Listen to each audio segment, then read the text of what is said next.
Il y a 30 ans, le pilote de Formule 1, Gilles Villeneuve, perdait tragiquement la vie lors des qualifications sur le circuit de Zolder en Belgique. Son fils, Jacques, lui a rendu hommage aujourd'hui en conduisant la Ferrari rouge qui avait mené son père au deuxième rang du championnat des pilotes en 1979.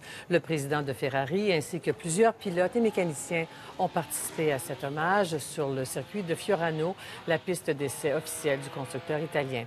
En Italie, au Québec et ailleurs, on n'a pas oublié le grand champion. Le reportage de Philippe Crépeau. Quant à la toute fin des qualifications du Grand Prix de Belgique, Gilles Villeneuve a quitté pour le ciel la piste de Zolder sans dire au revoir. Il a percé un trou dans l'armure de ses pairs. Les gars n'ont pas été au bout du Grand Prix. Ils ont abandonné pour des histoires bidons complets. Ils avaient plus envie d'y aller. Il n'y avait personne qui avait le cœur à l'ouvrage. Voilà. Et bien Bernie, qu'est-ce qu'il a dit? J'ai perdu mon showman. Nombreux disent que Gilles voulait, le jour de sa mort, se qualifier à tout prix devant son coéquipier Didier Pironi, qui lui avait volé 2 semaines plus tôt la victoire à Imola sur les terres de Ferrari. Ce jour-là, il a eu le sentiment, alors qu'ils étaient très amis, il a eu le sentiment qu'il avait été trahi. L'équilibriste, comme on aimait l'appeler, a parcouru la planète F1 sur son fil à la vitesse de ses bolides, de 1977 à 1982. Sa victoire à Montréal en 1978 a fait du Québec une terre de F1 et a donné raison à Enzo Ferrari.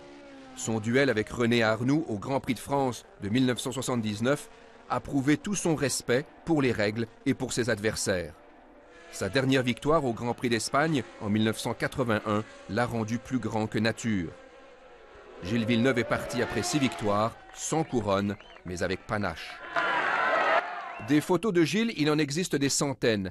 Mais s'il fallait n'en garder qu'une, ce serait cet instantané de sa complicité rare avec Enzo Ferrari, qui avait vu en lui, en 1977, tout ce qu'il aimait chez un pilote. Gilles Villeneuve est à ce jour le dernier pilote recru que Ferrari ait engagé. C'est une photo qui m'a suivi et il n'y avait pas d'autre endroit que d'être dans mon bureau.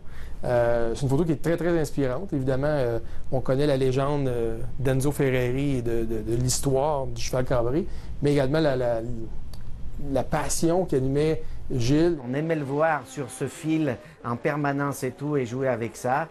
C'est vrai qu'il fallait avoir un grand talent pour le faire. Et donc, il est rentré dans le cœur de tout le monde, dans le cœur des passionnés de l'automobile. Dans toute l'Italie, on est fervent de Gilles Villeneuve. C'est l'idole, Gilles Villeneuve, là-bas. Ça embêtait même M. Schumacher ces dernières années, même s'il ne le dit pas, moi je le dis pour lui. 30 ans plus tard, 2 mots peints quelques semaines après sa mort sur le bitume du circuit de l'île Notre-Dame rappellent Gilles Villeneuve au public. Et tant que la F1 aura sa place à Montréal, ces lettres ne s'effaceront pas. Philippe Crépeau, Montréal.